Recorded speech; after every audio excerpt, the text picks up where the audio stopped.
The night was quiet, but Rasheeda's silence spoke louder than any words ever could. Her fans had been waiting, refreshing her Instagram, watching her stories vanish one by one, wondering if the rumors were true. And then, without warning, a single post appeared. Black background, white letters. I forgive you, but I'll never forget you. Within minutes, the internet exploded. Hashtags flooded timelines, blogs crashed, and Kirk Frost's name began trending worldwide. Everyone wanted to know what happened between Atlanta's most talked about couple. The love and hip-hop cameras had stopped rolling weeks ago, but the drama hadn't.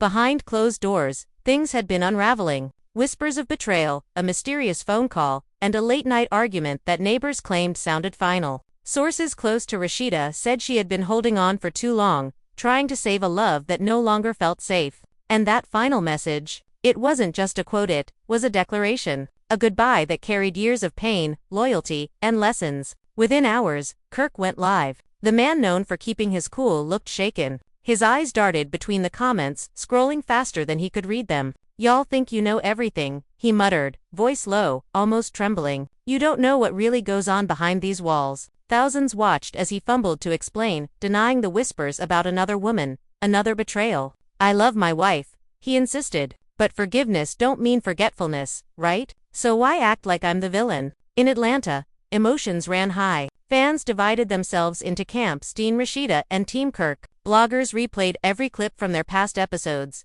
dissecting old arguments like newly found clues. Some fans believed this was the end of an era, that Rasheeda was finally walking away for good. Others insisted it was just another storm in their ongoing love saga pattern too familiar to end in silence. And then came the real twist. Jasmine Washington's name started circulating again. Screenshots, old text threads, a supposed voice note, all resurfacing at the worst possible time. People began asking, was Rasheeda's message aimed only at Kirk, or at someone else too? Could forgiveness extend to the woman who once shattered their marriage's foundation? No one knew for sure, but the tension was thick enough to feel through every comment section. Every repost, every whisper on Atlanta streets. The Frost family's Empire Frost Bistro, their reality spotlight.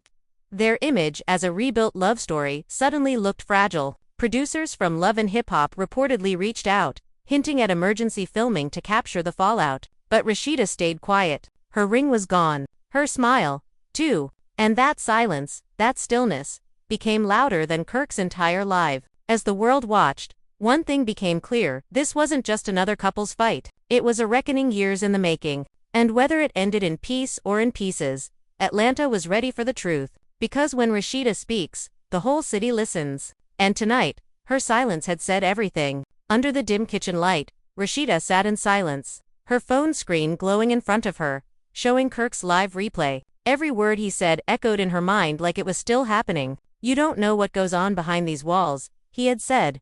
But she did. She knew every tear, every lie, every apology that never came. Her fingers hovered over the keyboard as if trying to type something, then stopped. For years, she had chosen to protect her family's image, to keep the peace, to act like nothing ever broke her. But this time, she felt something different. Maybe it was peace. Maybe it was final. The phone buzzed again. Texts from fans, from Mimi, from Carly Red, even from Kay.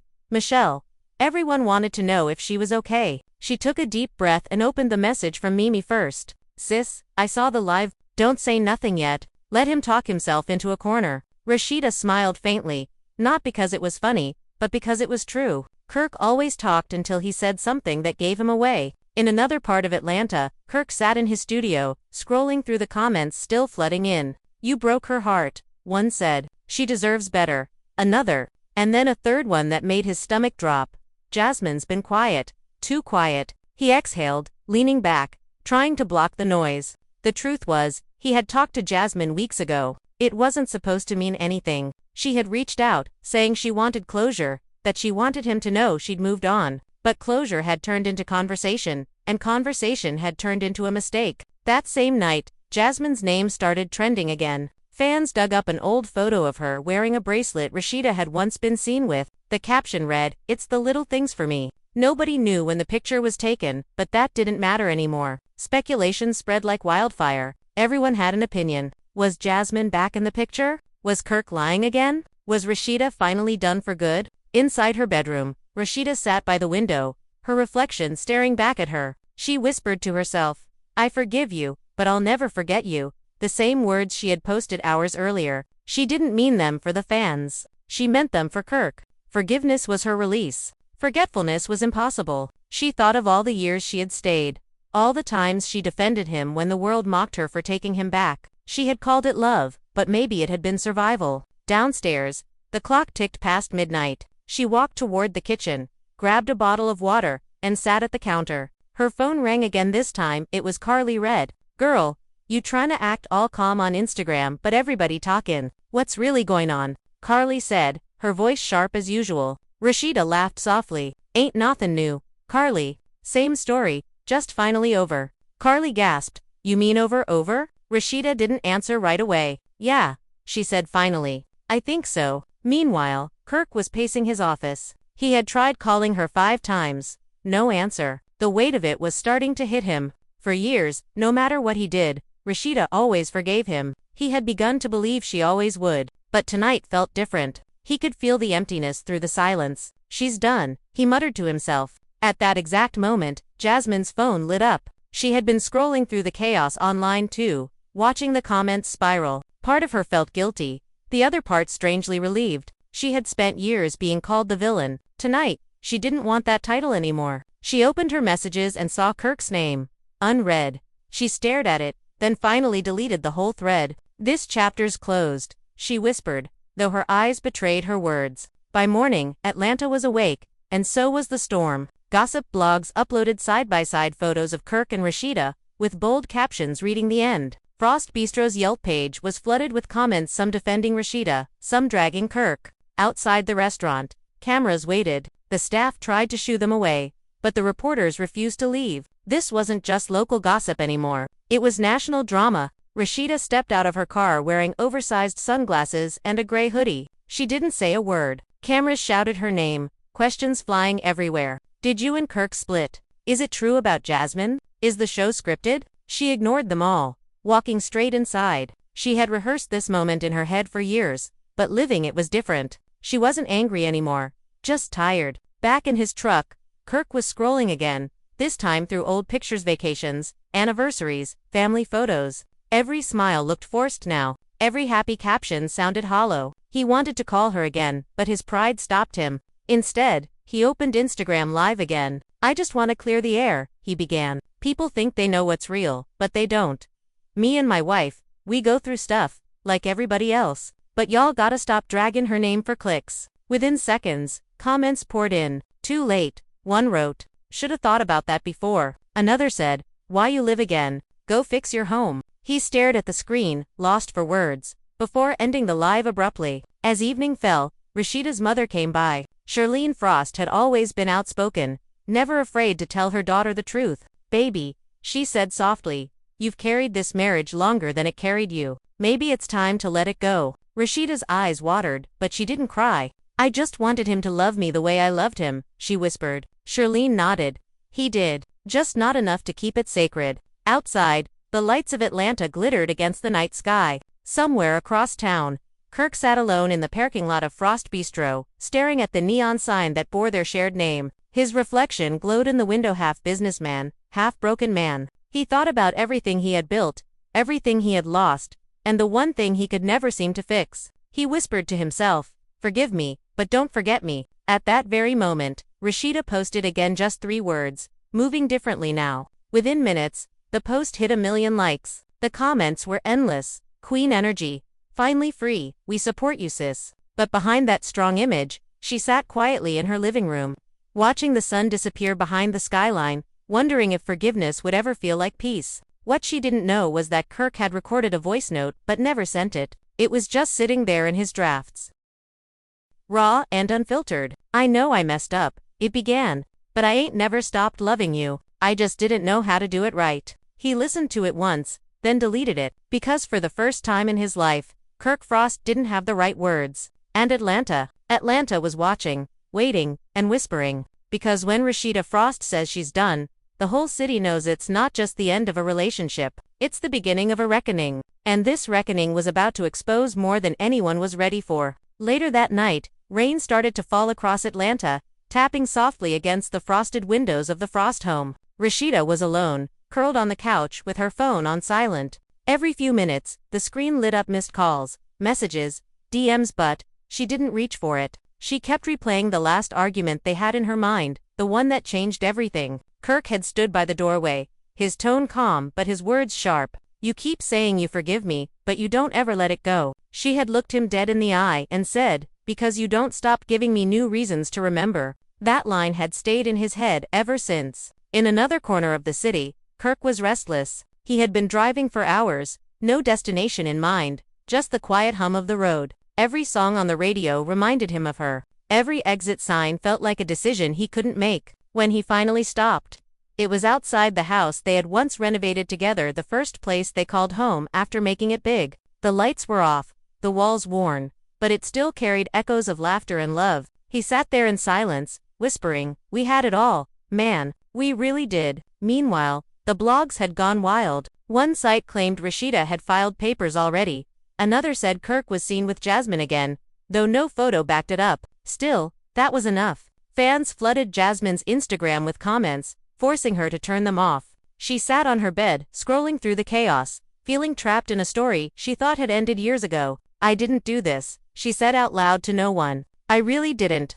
But Atlanta didn't care about the truth, it cared about the tea. Back at the Frost Bistro, the staff whispered quietly behind the counter. "You think they really done?" One asked. She took her ring off. Another replied, "That's how you know." Customers kept peeking toward the door, half expecting Rasheeda or Kirk to walk in. Instead, a local journalist showed up asking questions. And within minutes, another headline appeared online. Exclusive, Frost Bistro staff break silence. Every word exaggerated, every quote twisted, but the views were climbing. Rasheeda finally turned her phone back on. Hundreds of missed notifications. One stood out on email from Love and Hip Hop producers. "Urgent meeting request." The subject line said. She opened it, skimmed through, and sighed. They wanted her and Kirk on camera, together, to address the situation. She closed it without replying. "This isn't a storyline anymore," she whispered. Just then, her son knocked on the door. "Mom, are you okay?" She looked up,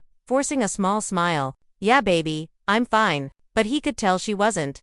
"Dad called," he said quietly. "He said he wants to talk." She nodded, holding back her emotion. "Tell him I'll call when I'm ready." When the boy left, Rasheeda's eyes filled with tears. Being strong had become her routine, but strength had started to feel like a cage. Across town, Kirk sat in his car scrolling through old clips, interviews, vlogs, music videos. There was one moment where Rasheeda laughed so hard she couldn't breathe. Her eyes glowing the way they used to before fame, before the cameras. He paused it, took a screenshot, and stared at it for a long time. "I ruined that smile," he whispered, the words breaking something inside him. The next morning, Atlanta woke up to a new post from Jasmine. No caption, just a photo of her and her son at a park. The comments section was locked, but that didn't stop people from talking. "She's trolling," one fan wrote. "Nah, she's just living," another argued. Still, the timing was suspicious. Even K. Michelle commented under a blog post, saying, "Folks love playing victim when they started the fire." Her remarks sparked another wave of chaos. Everyone was talking, except the Frosts themselves. Rasheeda finally went live. Her followers jumped from a few thousand to hundreds of thousands within seconds. She sat in her boutique, her tone calm but eyes heavy. "I ain't here to bash nobody," she began. "I'm here to talk about peace. Sometimes you love somebody so much, you lose yourself trying to fix them. And when you find yourself again, they call it distance." The chat exploded with hearts and comments like Queen energy. "We love you. Speak truth, sis." She took a deep breath and continued, "I forgive, because holding on hurts more. But I'll never forget. Not because I'm bitter, but because lessons don't erase memories." The live ended quietly, but it left Atlanta buzzing. Kirk watched it from his studio, leaning forward as if hoping she'd mention his name. When she didn't, he turned the phone off and just sat there, motionless. Later that night, he met up with Scrappy at a downtown lounge. "Man,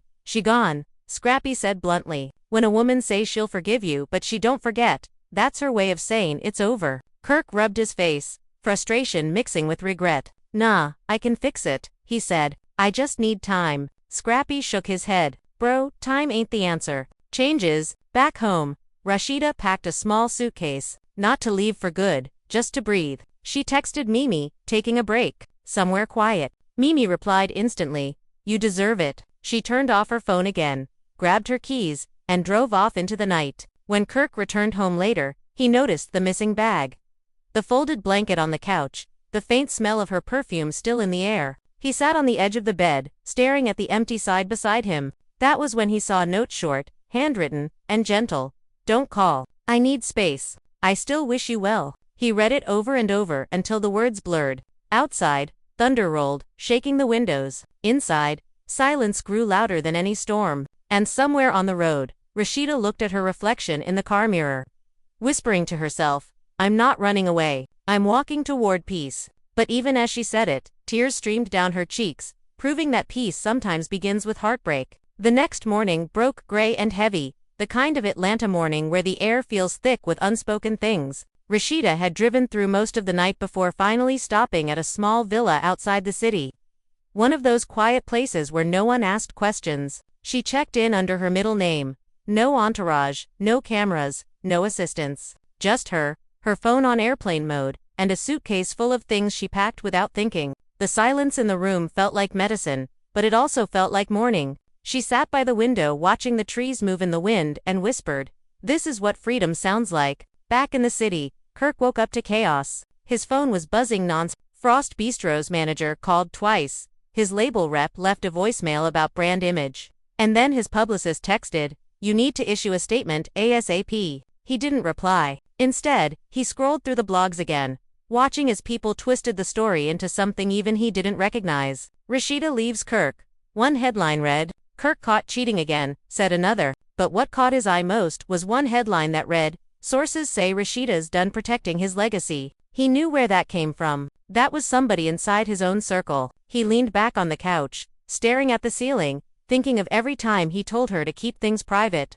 Every time she stayed quiet to protect their brand. Now, her silence was what hurt most. "She really gone," he said under his breath. By noon, Jasmine was trending again. She hadn't said a word publicly, but a screenshot of her old message to Kirk leaked. Nobody knew who sent it, but it was clear. "You keep calling me your mistake. But you still calling me?" The internet exploded. Fans accused Kirk of starting it again.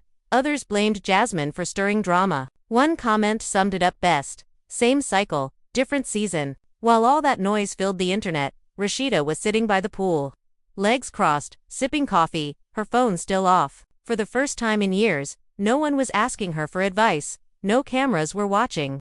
No producer was telling her to open up. It was just her and her thoughts. But peace has a strange way of bringing back pain. Flashes of their history replayed in her mind, the young love, the hustle, the betrayals, the rebuilds. She had once told Kirk, "You can't keep breaking something and expecting it to hold the same shape when it's fixed." Now she understood what that really meant. In Atlanta, Mimi and Carly met at a salon. Gossip was swirling, and both of them knew the story was bigger than the blogs were showing. She needed this break, Mimi said, flipping through her phone. "She's been holding him down for too long." Carly nodded, her tone half serious, half dramatic. "But you know Kirky's gonna pop up on live again any second. That man loves an audience." Sure enough, as if on cue, Kirk went live again that afternoon. He sat outside Frost Bistro, shades on, hoodie pulled low, voice quieter than usual. "I ain't gon' lie," he began.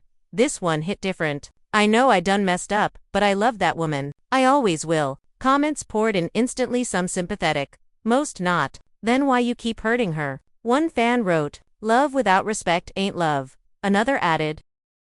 Kirk read a few, nodded, then said, "Y'all right." It was the first time he admitted it. The live ended, but within an hour, clips of it were everywhere. Blogs posted captions like, "Kirk admits guilt," and fans started tagging Rasheeda under every post. When she finally turned her phone on that evening, her screen exploded with notifications. She watched the live replay in silence, then tossed her phone onto the bed. Later that night, she called her mother. "Mama," she said softly, "I don't know what comes next." Charlene's voice was steady but warm. "Baby, what comes next is you. Not y'all, just you. You been wife, mother, businesswoman, peacemaker, but when's the last time you were just Rasheeda?" That question stayed with her long after the call ended. Across town, Kirk drove to their boutique. It was closed for the day, but he used his key to go inside. Everything was neat, folded, color-coded just like she liked it. He walked through the aisles, touching the clothes, the walls, the small details she had built from nothing. The memories hit him harder than any headline could. He remembered helping her unpack boxes on opening day,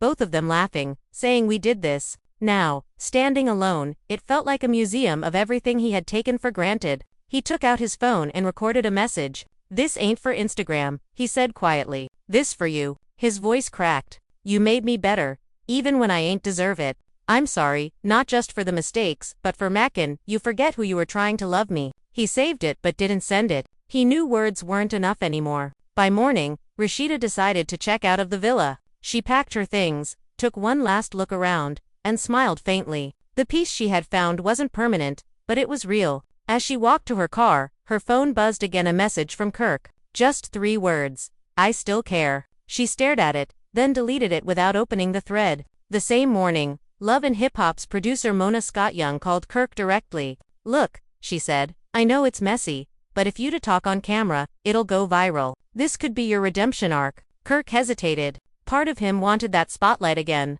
Part of him just wanted quiet. "I'll think about it," he said, though he knew Rasheeda wouldn't agree. As the sun set, she pulled up to the old family house. The lights were off, but she walked in anyway. She sat on the couch, closed her eyes, and breathed in the familiar scent. Sometimes the hardest part about leaving is realizing the home you built still remembers you. She looked around, seeing everything as if for the first time. This wasn't where she lost herself, it was where she grew strong enough to leave. Outside, Kirk's car drove by, slowing down as it reached the house. He saw her shadow through the window but didn't stop. He just whispered, "Take care of yourself, baby," and kept driving. The city lights flickered as night took over again. Atlanta had witnessed another chapter in the Frost saga, but this one felt different, quieter, final, or at least, that's what everyone thought until a private message leaked the next morning that hinted something deeper was still unfolding. The next morning came heavy with headlines. Every major gossip page had plastered Rasheeda's name across the screen with captions like "The Frost Empire collapses" and "Kirk spotted near mystery condo."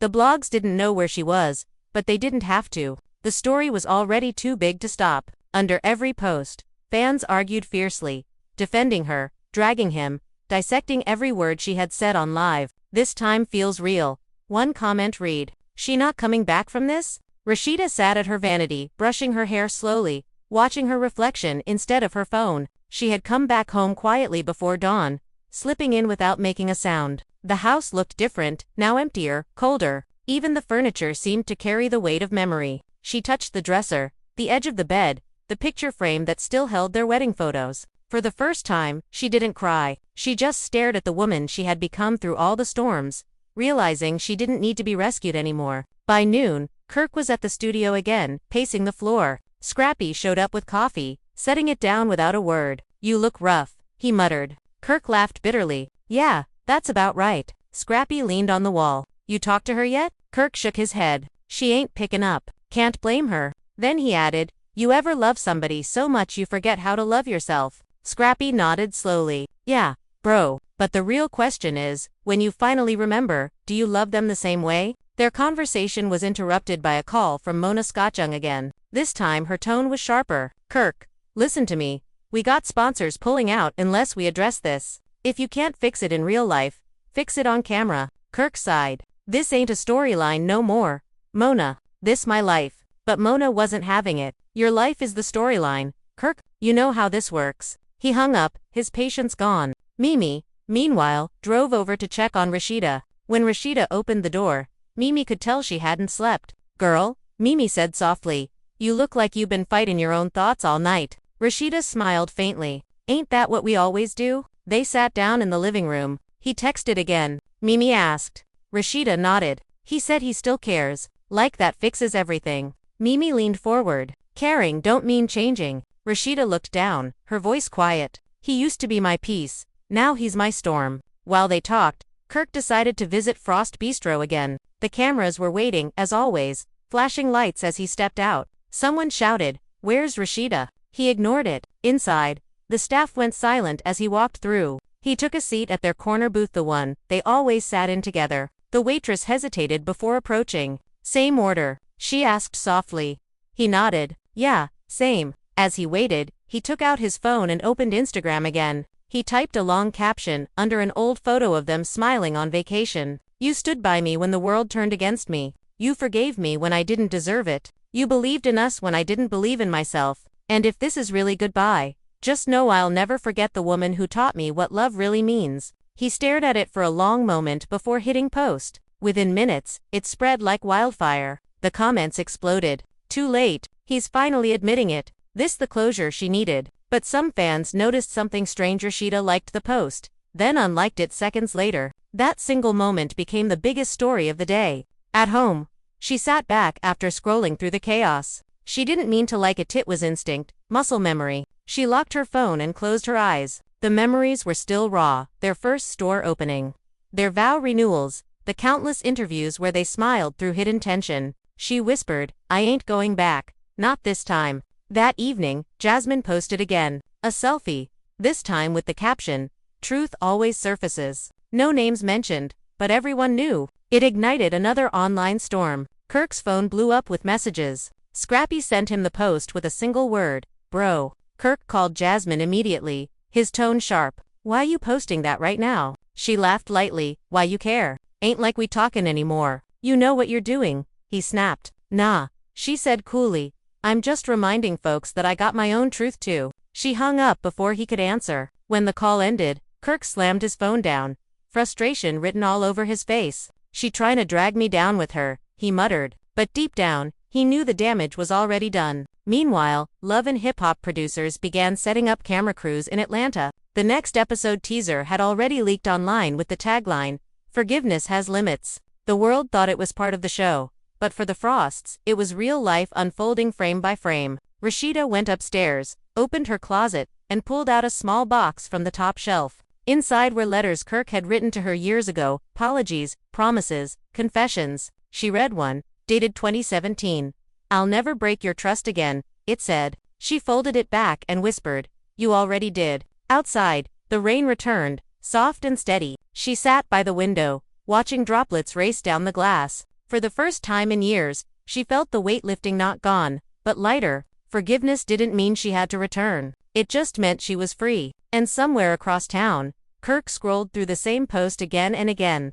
His eyes stuck on the single line that would haunt him forever. I forgive you, but I'll never forget you. Because deep down, he finally understood what she meant. Forgiveness wasn't an invitation, it was closure. Night fell hard over Atlanta, the kind of night that feels thick with memories you can't quite escape. The city's skyline glowed in the distance, but inside the Frost house, the light was dim. Rasheeda sat on the floor of her closet, surrounded by open boxes, her wedding dress folded neatly beside her. She ran her fingers across the fabric, tracing each bead and stitch, remembering the day she thought forever actually meant forever. Back then, Kirk's eyes had held a kind of promise she believed in. Now, those same eyes looked tired every time she saw them online. She whispered, you broke more than vows, you broke belief. Her phone buzzed again, but she ignored it. She knew it was the producers, or Kirk, or maybe even fans trying to pull her back into the noise. Instead, she reached for her journal and began to write. Her handwriting trembled at first,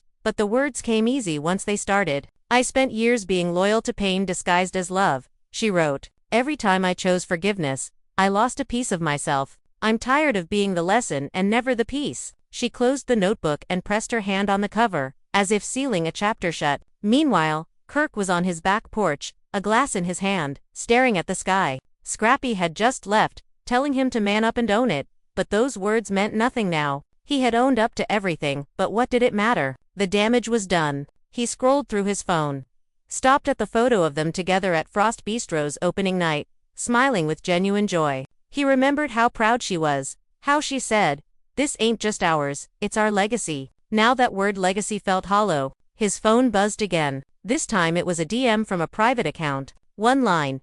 You can't fix something that was never broken, just misplaced. There was no name, no context. He stared at it, unsure if it was Jasmine, a fan, or fate trying to play tricks on him. Across town, Mimi sat with Erica Mena at a restaurant, both scrolling through their feeds. You see what Jasmine posted? Erica asked. Girl messy, as ever. Mimi shook her head. And Kirk fell right into it again. He should have gone ghost, not live. Erica laughed softly. Please, men like Kirk don't know how to disappear, they addicted to attention. Mimi sighed. Yeah, but the one person who gave him real love finally quiet. That's how you know she done. The next day, Frost Bistro reopened quietly. No press, no cameras, Just regulars coming in for lunch. Rasheeda showed up unexpectedly, dressed in a simple black tracksuit and sunglasses. The staff froze when they saw her. She smiled politely, walked to her office in the back, and began checking invoices, pretending not to notice the whispers. Kirk wasn't there. For the first time in years, the space felt hers alone. She rearranged a few things, took down an old framed photo of them near the register, and replaced it with a picture of her sons. A staff member knocked gently. "Ms. Frost?" Kirk called. "He said he'll come by later." She didn't look up. "Tell him I'll be gone by then." Around the same time, Kirk was at his lawyer's office. Papers were spread across the table: contracts, property listings, brand agreements. His lawyer, Mr. Turner, leaned forward. "You sure about separating the businesses? Once we split the ownership, there's no going back." Kirk rubbed his temples. "Yeah. She built half of this. She deserves to control it." It wasn't a gesture of guilt, it was surrender. Word got out fast. Within hours, the headline read, "Kirk Frost transfers business rights to Rasheeda amid breakup rumors." The comments flooded in again. "He finally doing something right. She earned every bit of that. It's about time." That evening, Rasheeda drove to her mother's house. Shirlene was cooking, humming softly when Rasheeda walked in. "Smells good," Rasheeda said, smiling faintly. Shirlene looked her up and down. "You look lighter," she said. "Like a weight fell off you." Rasheeda nodded. "It did, Mama. And it's staying off." They sat together, eating quietly for a while, before Shirlene finally asked, "So what now?" Rasheeda paused. "I don't know yet, but I know what's over." While they ate, Kirk drove by the restaurant again. It was closed now, dark and quiet. He parked outside for a moment, looking at the sign glowing faintly above the entrance. Frost Bistro, half his name, half hers. He smiled sadly. "You always made it look better," he whispered. Then he drove off into the night, not knowing where to go. The next morning, fans woke up to another post from Rasheeda. It was a picture of her smiling in front of the boutique, wearing no ring, no filter, no caption, just the location tag,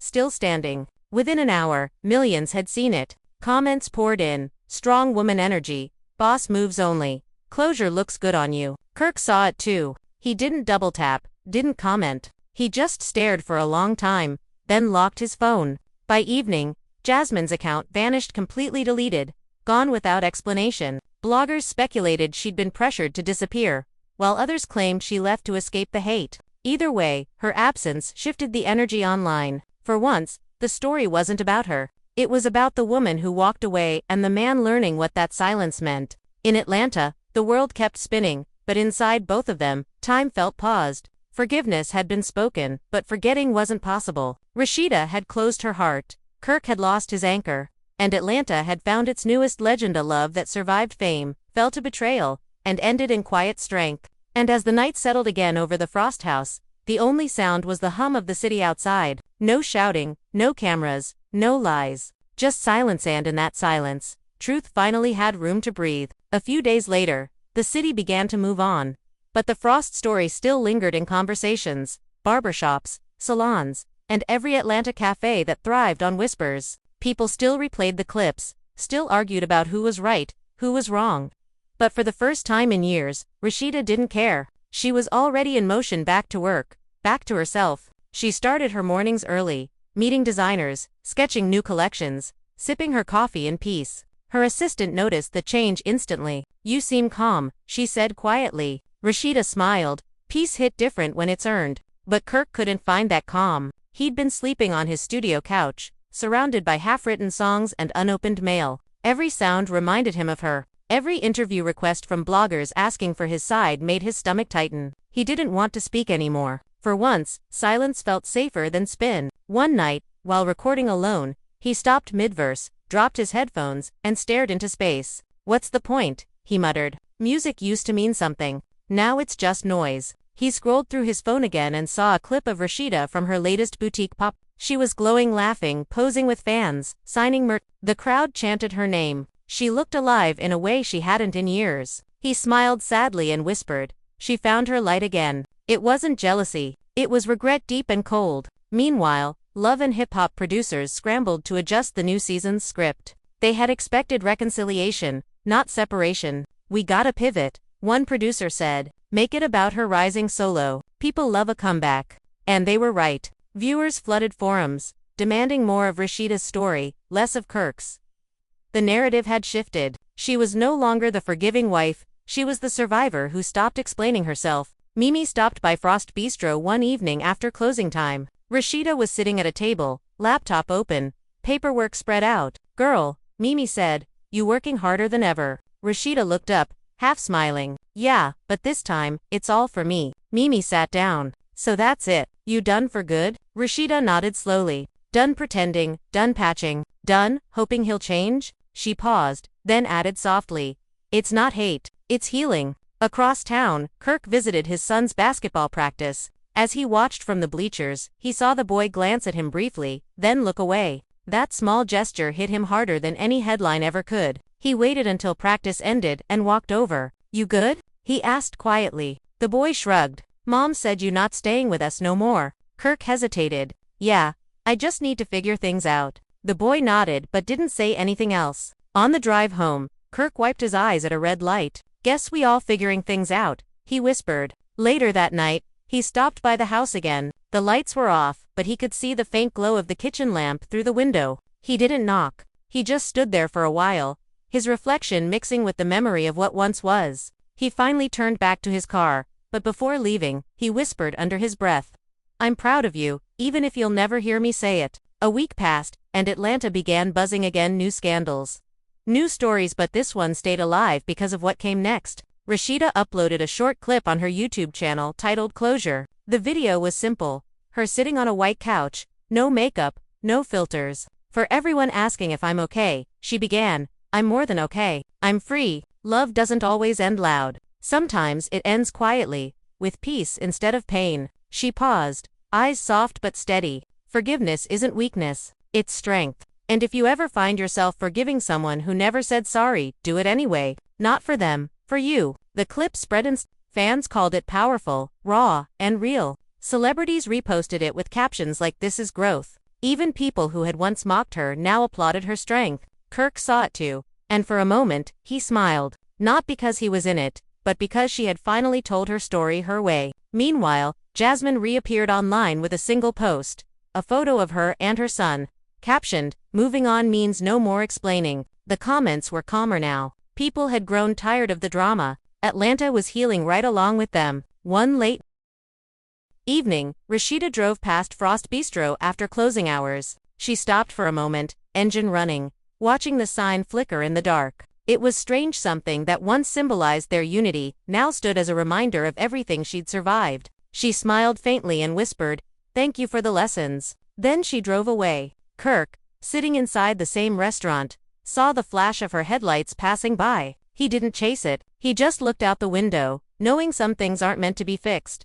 As the city settled into quiet, their story ended not with a fight, not with cameras, but with distance to people who loved each other deeply, failed each other completely, and finally learned what it meant to let go. And though Atlanta would keep their names alive in whispers and reruns, the real story was finished. Rasheeda had found peace in truth. Kirk had found pain in reflection. And somewhere between those two, the final chapter of their love finally closed for good. Days passed and Atlanta slowly shifted back to its usual rhythm, but something about the city felt different. Every billboard, every radio segment, every gossip blog still carried echoes of the Frost story. Some called it an end, others called it rebirth, but for Rasheeda, it was simply a beginning. She had started spending more time at her boutique, greeting customers, reorganizing shelves, and taking creative control of her next collection. The cameras followed her occasionally, but this time she set the rules. No forced questions, no fake storylines, no talk of Kirk, just business and peace.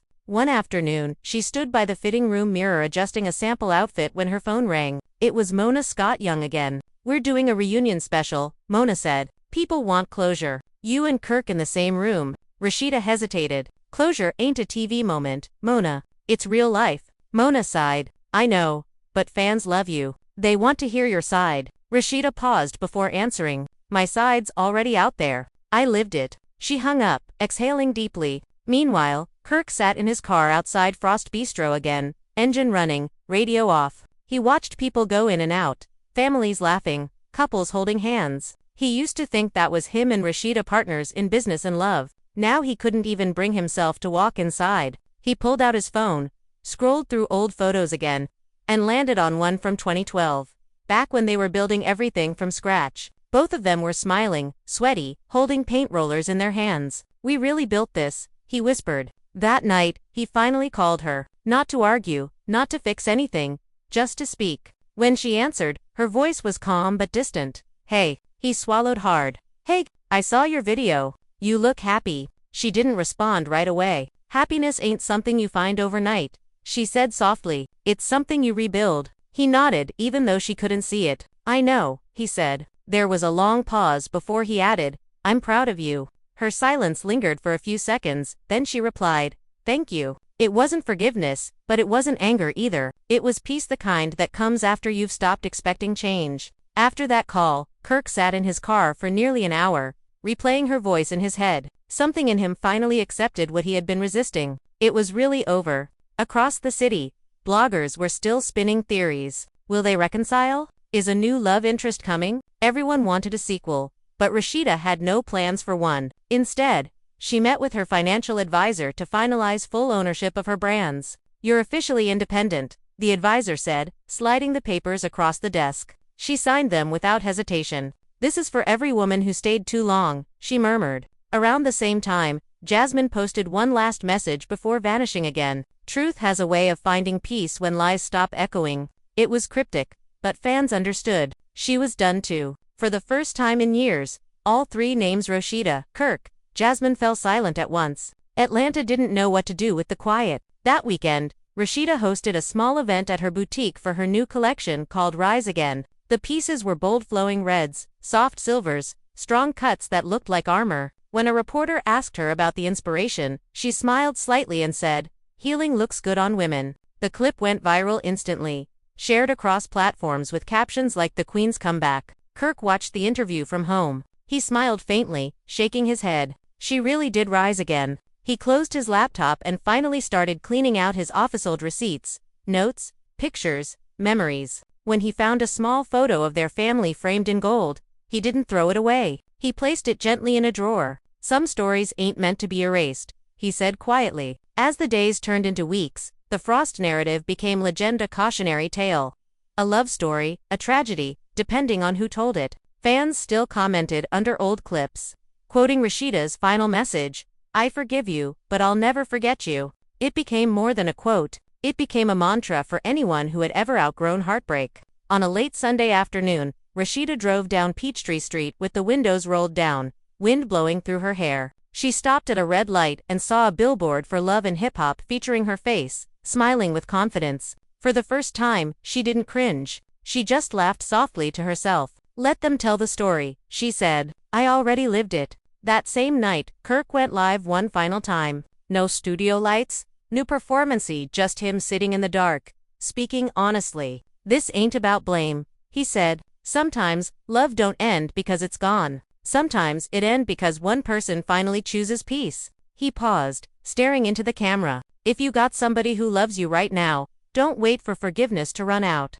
Fix it before they forget how to care." When he ended the live, he sat back and sighed deeply. It was the most real thing he'd said in years. As Atlanta's skyline shimmered in the distance, Rasheeda closed her boutique for the night, lights dimming behind her. She stepped outside, locked the door, and looked up at the moon. For the first time in a long while, she didn't feel like half of anything. She felt whole. And somewhere across town, Kirk looked up at that same moon, whispering to himself, "I'll always love her.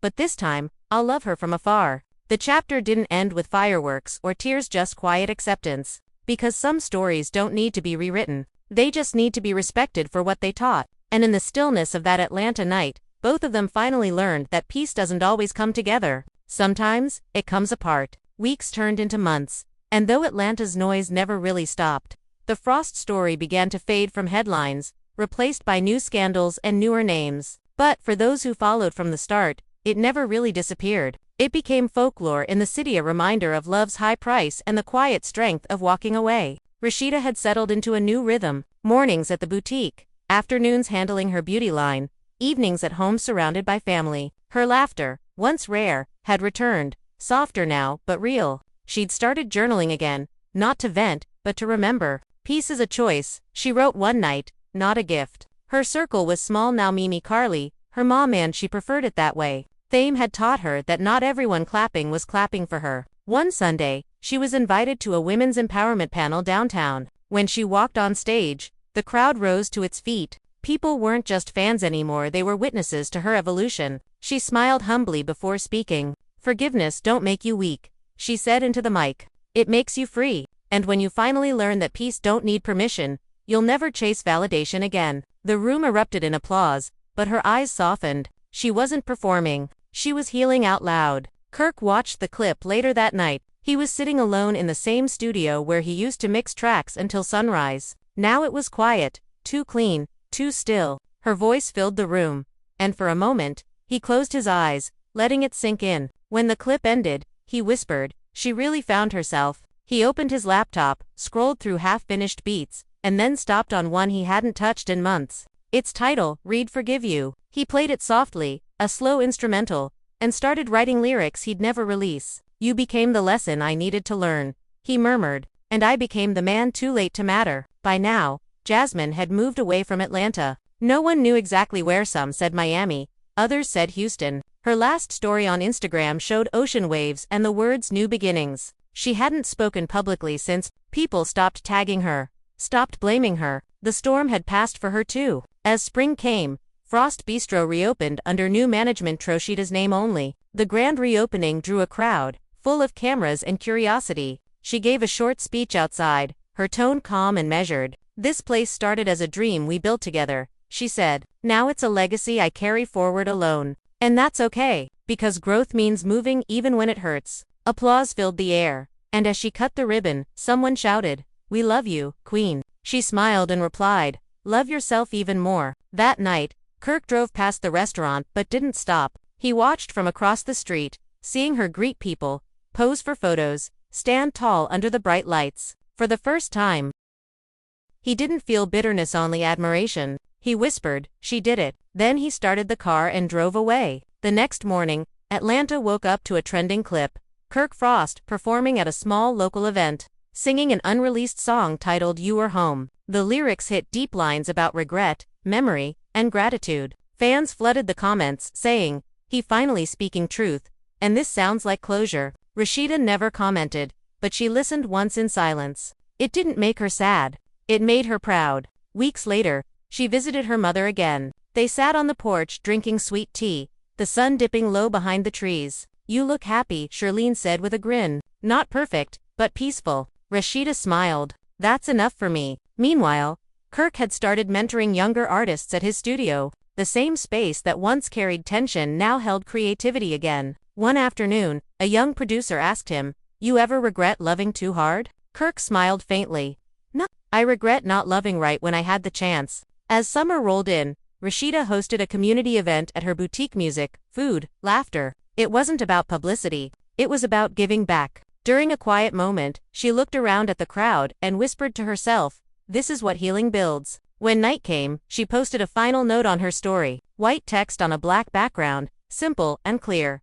"I don't hate you. I just outgrew the pain." And Kirk saw it too. He didn't react. He didn't need to. Some words don't need replies, they just settle in your heart as truth. By the time autumn came, their paths had fully separated. She thrived in her businesses and her peace. He worked quietly, building something new without cameras or chaos. Their love story had ended, but their growth continued. Atlanta still whispered their names sometimes, still replayed their old clips on late-night reruns, still debated who was right. But those closest to them knew the truth.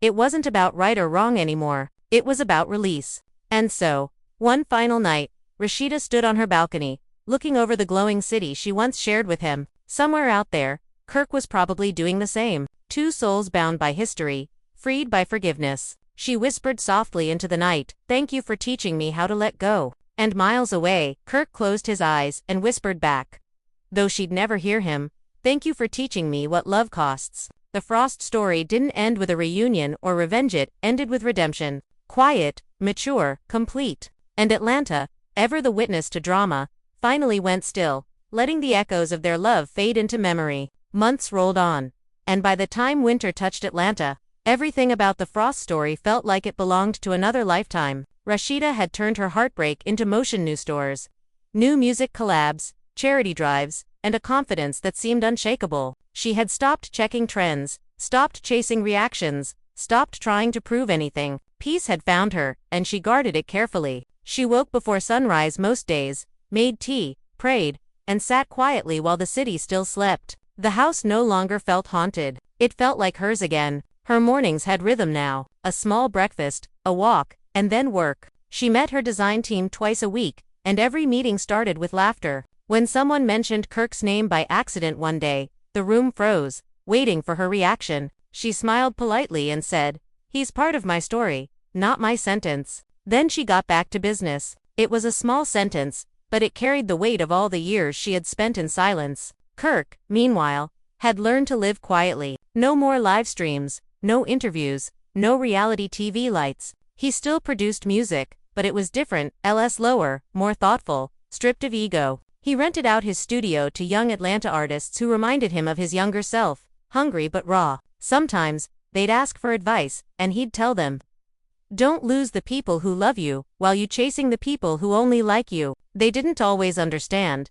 but his tone told them it came from experience. Late one evening, he received an invitation Love and Hip Hop's reunion special. He almost laughed. "They still on that?" he said to himself. He tossed it aside, but curiosity got the better of him. Later that week, he watched the preview trailer. It showed flashes of old footage him and Rasheeda smiling, arguing, rebuilding. The voiceover said, "A decade of love, lies, and lessons." For the first time, he saw his own story from the outside. It didn't look like love anymore. It looked like survival. He turned off the TV and sat there in silence, realizing how much had changed. Around the same time, Rasheeda received the same invitation. She didn't respond. Instead, she wrote in her journal that night, "Peace doesn't need a camera." And with that, she made her decision. She would never go back. Not to the show, not to the cycle, not to that version of herself. A few days later, Mimi stopped by to visit. "Girl," she said, plopping down on the couch, "they still trying to make this reunion happen.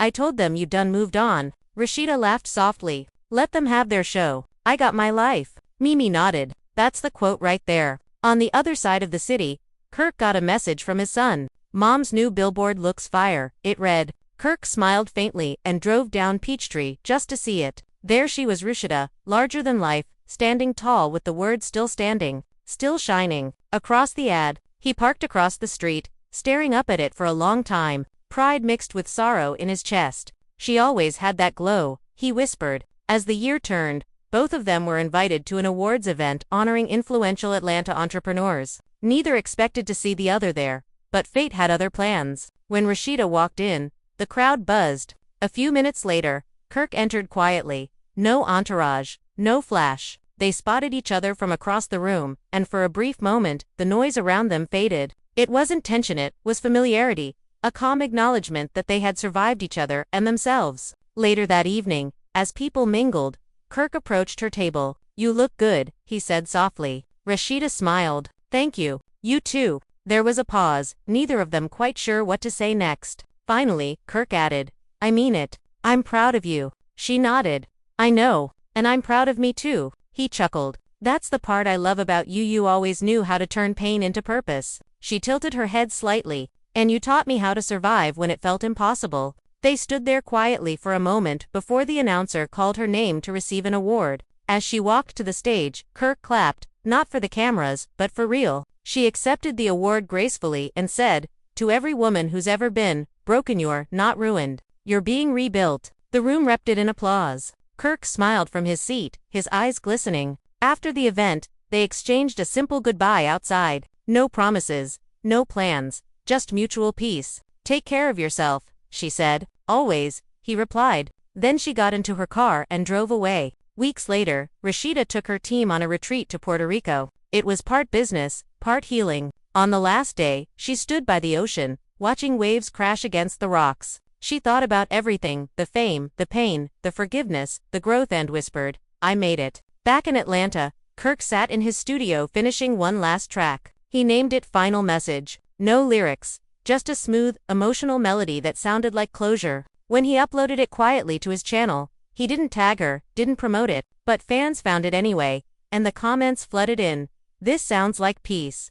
You can hear the regret. The Frost story ends in harmony." Months later, Rasheeda stumbled across the track one night. She listened all the way through, eyes closed, letting the music speak where words no longer could. When it ended, she smiled faintly and whispered, "Now we both free." And in that simple truth, their saga finally ended. No bitterness, no revenges to people who loved deeply, hurt deeply, and learned to rise separately. The Frost story faded from the tabloids, but its echoes stayed in Atlanta's air, a quiet reminder that forgiveness doesn't always lead you back. Sometimes, it just leads you home. Spring came again, and Atlanta bloomed with new color, as if the whole city was determined to start over. By then, Rasheeda had become more than a name, she was an empire. Her stores were thriving, her cosmetics line had expanded nationwide, and her social pages were filled with photos that felt like sunlight, no filters, no posing, just her living. But what people didn't see were the quiet mornings before the world woke up, where she'd sip her tea on the balcony, thinking not about fame or business, but peace, her peace. She'd stopped measuring success in followers and started measuring it in calm days. Some mornings, she'd drive without a destination, just her car, the wind, and a playlist she made called After Everything. On it were songs she used to cry to, but now they sounded different, like reminders of what she survived instead of what she lost. She never spoke about Kirk anymore, not to friends, not in interviews. It wasn't bitterness, it was acceptance. Kirk, too, had changed. He'd moved into a smaller place near the outskirts of the city, away from cameras and chaos. He spent his days mentoring, producing quietly, and spending time with his kids. The nights were still his hardest hours, when the city lights reminded him of the spotlight he'd once lived under. He didn't chase it anymore. Sometimes, he'd scroll past old clips of himself and Rasheeda, the ones fans still He didn't comment, didn't react. He'd just whisper, "We were young, we didn't know better." One night, his son walked into the studio and asked, "Dad, do you miss Mom?" Kirk paused before answering. "Every day," he said honestly. "But missing somebody don't always mean you're supposed to go back. Sometimes it just means you're grateful they existed." His son nodded, absorbing the lesson. Kirk realized he wasn't just raising kids anymore, he was raising wisdom out of his mistakes. Around that same time, Rasheeda was preparing for her new documentary series. Not a reality show, but a story told her way about entrepreneurship, motherhood, and healing. When the director asked if she wanted to mention Kirk, she shook her head. "He's part of my history," she said, "but this is about my legacy." The trailer dropped weeks later, and within hours, it trended across platforms. Fans called it inspiring, real, and bigger than drama. For the first time, the world saw her not as Kirk's wife, not as love and hip-hop's survivor, but as herself, Rasheeda, the woman, the brand, the strength. Kirk saw the trailer too. He watched it 3 times before turning the screen off. There was pride in his chest, but also a quiet ache, the kind you feel when you finally understand what you had after it's gone. He didn't reach out. Instead, he prayed for her, something he hadn't done in years. Summer arrived, and with it came an invitation neither expected. A major Atlanta charity gala was honoring local entrepreneurs who'd given back to the community. Both their names were on the list. When Rasheeda arrived, the cameras flashed, questions flew, but she handled it like the queen she'd become. Later, as she walked to her table, she noticed Kirk standing across the room, talking with a small group. For a second, time slowed. He saw her too. They exchanged a look, warm, distant, familiar. No tension, no need for words, just acknowledgement. Midway through the event, the host announced that Frost Bistro's ongoing community meals program, something Kirk had continued quietly after transferring the business, was being honored. He walked to the stage and accepted the recognition, his voice steady. "It's not about money or headlines,"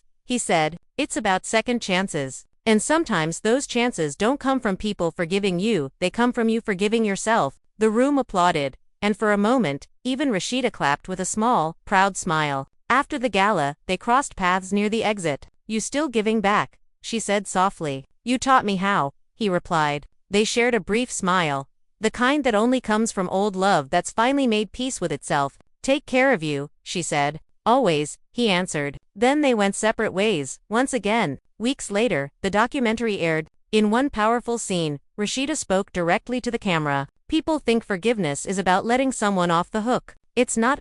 It's about letting yourself breathe again. I loved hard, I fell hard, but I rose harder." Those words echoed across social media, quoted by fans, shared in articles, played over clips of her journey. Kirk watched that scene one last time. When it ended, he whispered, "You did it, baby." Not with regret this time, but with peace. Autumn returned, and Atlanta glowed under golden skies. Rasheeda stood outside her boutique during a small anniversary event, surrounded by family, staff, and fans. Laughter filled the air. As she looked around, she realized this was her full circle moment. No cameras, no pain, just life.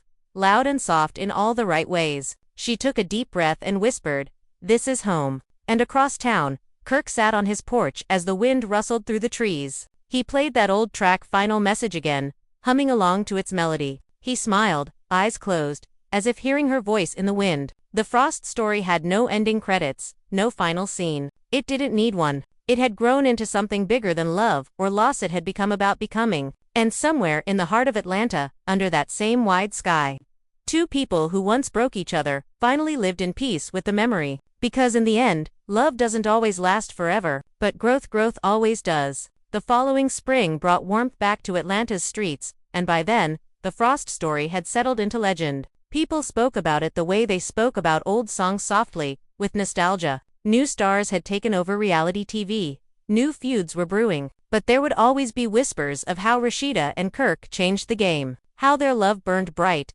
fell apart, and somehow still left both standing. Rasheeda's world had expanded far beyond what she once dreamed. Her stores were now in multiple cities. Her mentorship program for young women had taken off, and magazines called her the blueprint. She accepted the praise with grace, but she never lost the humility that carried her through the chaos. Every so often, she'd stop mid-meeting, take a breath, and think of how far she'd come from the nights she cried on her kitchen floor, wondering if peace would ever feel possible. Now, peace felt like a friend that visited every morning. At home, the walls were filled with photos of her children, her team, and quiet moments from trips and family dinners. No pictures of the past, no reminders of what broke her. One evening, she hosted a small gathering at her house. Friends, family, laughter echoing through the rooms. Mimi poured a drink and said, "You realize, right, you the one who turned pain into an empire." Rasheeda laughed softly. "I just didn't let pain win," she said. Carly raised her glass. "To growth, girl, and to knowing when to leave." They all clinked glasses, and the night carried light instead of heaviness. Meanwhile, Kirk had found his rhythm in quiet work. He'd opened a small studio school for Atlanta youth, a safe space where kids could learn production and sound. It wasn't about fame anymore, which was about giving what he wished he'd had when he was young. The building was modest, the walls covered in photos of local artists, and above the door hung a sign that read, "Learn, fall, rise." Every time he walked past it, he smiled a little. One afternoon, a journalist came to interview him. They asked if he had any regrets. He paused for a long time before answering. "Nah," he said finally. "Regret don't fix nothin'. It just teaches you. I learned. I broke something precious, and I'll carry that. But I also learned how to build again, just different." The interviewer asked if he still spoke to Rasheeda. "No," he said quietly, "but I still pray for her." A few months later, fate put them in the same room again, this time at a city business luncheon honoring entrepreneurs who'd invested in local youth programs. Kirk was sitting 2 tables away when he heard the host say, "Please welcome Atlanta's own, Rasheeda Frost." She walked up to the stage with calm confidence, the room falling silent as she began to speak. "Success ain't just about money," she said. "It's about what you leave behind when the noise fades." She looked out over the crowd, eyes meeting Kirk's for a split second. "It's about growing without bitterness." After the event, he caught her in the hallway. "You spoke truth up there," he said, his tone respectful. She smiled. "You listening now?" "Always," he replied. There was no tension, no awkwardness, just two people who had finally become fluent in peace. "Take care," she said, and walked away. He watched her go, and for the first time, the distance didn't hurt. It felt right. Later that summer, her documentary was nominated for an award. She didn't campaign for it, didn't even attend the ceremony. She spent that night at home, sitting by the window, her son laughing in the next room. When her phone buzzed with a message, "Congratulations. You won." She smiled quietly and whispered, "Thank you, God," before turning the phone face down and watching the rain. At the same time, Kirk stood in his studio, finishing a song with one of his students. The boy's mother came in and thanked him for giving her son hope. Kirk nodded, eyes gentle. "Sometimes you just gotta use your lessons to build someone else's freedom," he said. After they left, he sat back, played a melody softly, and thought, "This is enough." Years later, the Frost name still floated around Atlanta, not as gossip, but as history. In interviews, young artists mentioned Kirk as a mentor. and women entrepreneurs named Rasheeda as an example of power with grace. They never reunited, never filmed another scene, never reopened old wounds. They didn't need to. On one quiet evening years later, Rasheeda walked past Frost Bistro now under new ownership, and smiled at the sign that still bore the name. She stopped for a moment, hands in her pockets, remembering, not with sadness, but with gratitude. "We made something that lasted," she whispered, then kept walking. Across the city, Kirk sat on his porch as the sun dropped below the skyline. Music drifting faintly from the studio behind him. He looked up at the orange sky and said softly, "You did good, Rasheeda." The wind carried the sound away, across the same Atlanta streets where their love had begun, lived, and ended. It was no longer a tragedy, it was a testimony, and in the calm that followed, both of them miles apart, hearts steady breathed easy, knowing that love doesn't always have to last to leave something beautiful behind. Years moved quiet after that. Atlanta kept spinning with its new stories and louder names, but every now and then, someone would mention the frost softly, like a memory that still held warmth. Their story had become part of the city's rhythm, the way certain songs never really disappear. Rasheeda's world had settled into something steady. Her mornings began in sunlight, her days filled with meetings, laughter, and the kind of calm work that builds legacy instead of noise. Her boutiques had expanded to Los Angeles and Houston. She'd started a foundation for young single mothers trying to build businesses, and it was doing well. She was proud, but quietly proud, the kind that lives in action, not announcements. Sometimes, she'd look out the window of her office and see a young couple walking hand in hand, arguing playfully, and a faint smile would touch her face. She didn't envy them, she just understood them. "Love's a lesson," she once told Mimi over lunch, "and the test never really ends, you just get better at taking it." Mimi nodded. "And you passed yours with honors, sis." Rasheeda laughed softly. "Maybe. Or maybe I just learned not to retake it." Kirk's life had grown simple but meaningful. He ran his small studio school full-time, teaching kids how to mix beats, write hooks, and handle contracts. Some of his students had started getting deals, small successes here and there, and every win felt like a little redemption. One afternoon, a reporter from a local blog asked if he missed fame. He shook his head. "Nah. Fame was loud. Peace is quiet. I'm good where I'm at." On weekends, he'd take long drives out past the city limits. No destination, just roads and memories. Sometimes he'd pass the villa they once owned together. It had new owners now, but he still slowed down when he saw it. Not out of longing but respect. That house saw everything.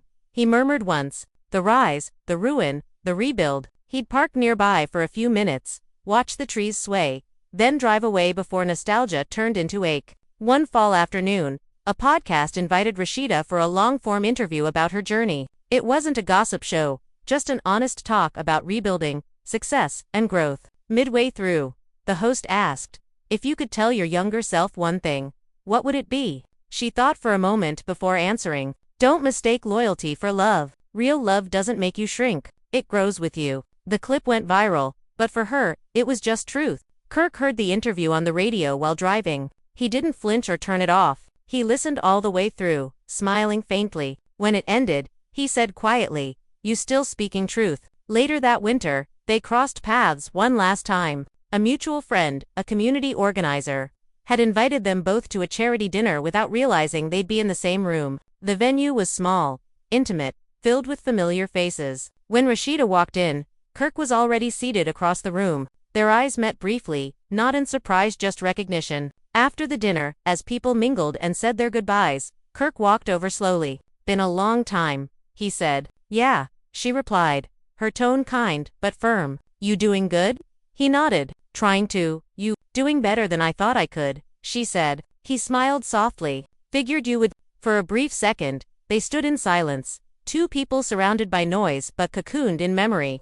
"I'm glad we made it," she said. "Me too," he answered. No bitterness, no regret, just truth. When she turned to leave, Kirk watched her walk away, realizing this was the real ending. Not the headlines, not the lives, not even the forgiveness, this quiet moment of acceptance. He whispered, "Take care, Queen," and she smiled faintly without looking back. The following week, she posted a single image to her social page, a sunrise over the city skyline with the caption, "Healing isn't loud." Her followers flooded it with hearts and comments, but she didn't read them. She just closed the app, set the phone aside, and kept living. Months later, Kirk released an instrumental album dedicated to every lesson that hurt but helped.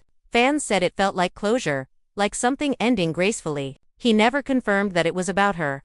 But the last track was titled Atlanta Sunrise, and those who knew the story understood. Years passed again, and both of them aged into peace. She became a mentor, a voice for grace and growth. He became a quiet presence in Atlanta's music culture, respected for his honesty. They rarely appeared in public anymore, but every so often, someone would spot one or the other Rasheeda laughing in a boutique. Kirk teaching a kid how to loop a beat-tan smile, knowing that some stories don't need a sequel to last forever. And on one still night, as the city lights reflected off the windows of the life she rebuilt, Rasheeda sat at her desk, writing a note she'd never send. I forgave you, I thanked you, and I released you. We grew apart, but we both grew. She folded it neatly, tucked it inside a book, and smiled. Across town, Kirk was closing his studio for the night. Before turning off the lights, he glanced at the framed quote above his desk, a gift from one of his students. It read, "Forgiveness means freedom." He touched it lightly and whispered, "Yeah, it does."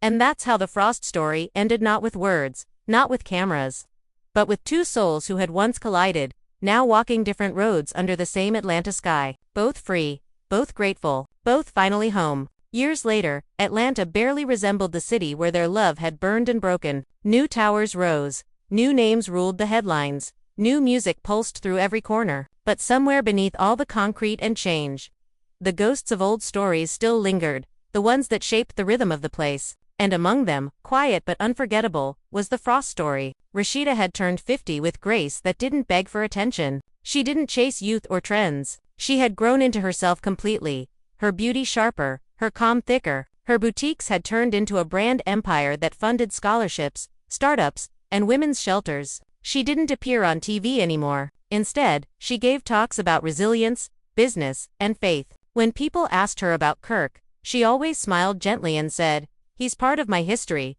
but my peace is my future." Her mornings were soft now. Gospel music played low in the background as she watered her plants and checked her emails. The chaos of the past was a shadow she no longer feared. Every once in a while, she would open an old journal, read a page or two, then close it again. The pain felt distant now, like a movie she'd once starred in but had long since walked off the set. Across town, Kirk had aged too, but in a quiet, settled way. His beard was gray, his voice softer. He didn't chase deals anymore. He spent his time helping others record their first songs, mixing local talent into small successes. His studio, though small, had become a refuge for young men who didn't have fathers or mentors. He taught them patience, discipline, and how to own their music. When someone asked why he cared so much, he would say, "I just don't want them to repeat my lessons." On a cool Saturday morning, Kirk stopped by Frost Bistro. It had changed owners twice since him, but the sign still read the same. The new owners had kept the name as a nod to Atlanta history. He sat at a corner table, quietly ordering coffee.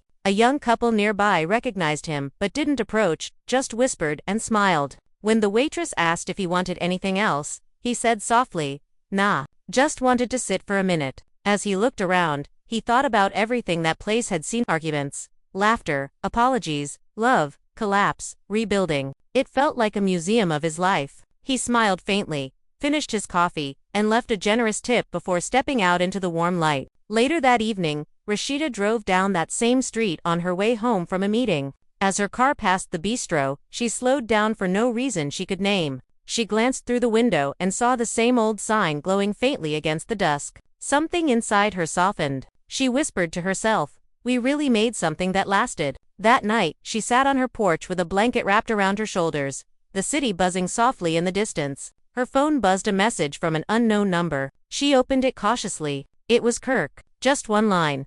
"Heard you spoke at that youth summit today. Proud of you." She stared at it for a moment, then typed back, "Thank you. Proud of you too." No long conversation followed. No rekindled flame. Just quiet acknowledgement between two people who had finally reached the same place. Peace. Months later, at a local awards event honoring Atlanta pioneers, Rasheeda and Kirk were both invited. She sat at a front table beside her sons, laughing and clapping for others. Kirk arrived later, sitting a few rows back, unnoticed at first. When the host called her name to receive a Lifetime Achievement Award, she stood gracefully, the crowd on its feet. Her sons hugged her tight, tears in their eyes. She walked to the stage and paused before speaking. "This city raised me," she said, her voice steady. It tested me, loved me, and taught me everything I know about strength. I've learned that forgiveness doesn't erase the past, it redeems it. So to everyone who ever stumbled, remember your story ain't over till you choose peace. As the audience erupted in applause, she caught sight of Kirk standing at the back of the room,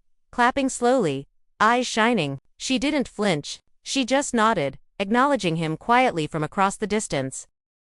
That nod said everything. The pain, the forgiveness, the shared history, the mutual survival. Afterward, when the lights dimmed and the crowd dispersed, Kirk slipped out quietly. Outside, the air was cool, carrying the scent of rain. He looked up at the skyline and smiled. "We did good," he whispered. That same night, Rasheeda sat at home with her award beside her. She poured a small glass of wine, turned off the lights, and looked out at the city she'd conquered through storms and scars. For the first time, she didn't feel like she was carrying the past, she felt like she was blessing it. Goodbye. In a quiet corner of Atlanta, Kirk played a soft instrumental on his old keyboard. It was the same melody he'd written years ago, "Final Message." He added one more note at the end, a higher tone, clear and gentle, like closure. Then he saved the file under a new name, Peace, and that was it. No headlines, no cameras, no reunion, just two souls who had once broken each other now existing in the same world without pain. Atlanta moved on, but somewhere in its heartbeat, their names remained: Rasheeda and Kirk, the couple who showed that love can fall apart without destroying what's human. And as night fell over the city, both of them, in their separate homes, looked toward the same sky and whispered the same unspoken truth: we made it through. If you've been here from the first second of this story, watching it unfold piece by piece, then you already know this wasn't just gossip. This was about lessons, about what love takes, what it costs, and what's left when the noise fades. Rasheeda's final message wasn't written to get sympathy or go viral. It was a reflection, a full circle moment from a woman who gave her all, fell apart, and somehow still rose higher than anyone thought possible. Because when she said, "I forgive you, but I'll never forget you," she wasn't holding on to pain, she was releasing it. She was teaching every person watching that peace doesn't mean pretending the past never happened. It means understanding it, blessing it, and walking away stronger than you ever were. Think about it. How many times have you stayed in a place that stopped feeling like home just because you were scared to start over? How many times have you mistaken comfort for love? That's what makes this story powerful. It's not about two celebrities. It's about all of us. The moments where we learn that love can't grow without honesty, that forgiveness doesn't equal reconciliation, and that walking away can be an act of grace, not weakness. As Atlanta watched Rasheeda stand tall in her silence, people began to see something different. She didn't drag anyone. She didn't fight for attention.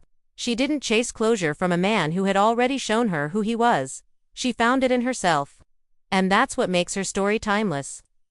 Every single person who's ever been betrayed, disrespected, or undervalued saw themselves in that moment, she said, moving differently now. Because moving differently means choosing peace even when your heart wants revenge. It means realizing you deserve calm after chaos. And Kirk's side of the story, his quiet acceptance, his shift from pride to reflection, reminded people that accountability doesn't always come with applause. Sometimes it comes alone. Years later, when the person you hurt finally finds joy without you, that's when reality hits. But even then, growth is still possible. And that's why this ending isn't sad, it's honest. This story taught us that not every ending needs fireworks. Sometimes the softest goodbye carries the most power. Sometimes the real victory isn't winning someone back, it's learning to let go without bitterness. And both of them did exactly that. They became symbols of endurance in a culture obsessed with revenge. They proved that real maturity is choosing respect, even after heartbreak. So if you're sitting there watching this, feeling like you've reached your breaking point, let this be your reminder: you can forgive and still protect yourself. You can love deeply and still choose distance. You can start over and still honor the history that made you who you are. Because forgiveness is never about them, it's about freeing yourself from the weight of what they did. Look at how far Rasheeda came. She went from defending a man who broke her trust to defending her peace. From crying behind cameras to walking confidently in front of them.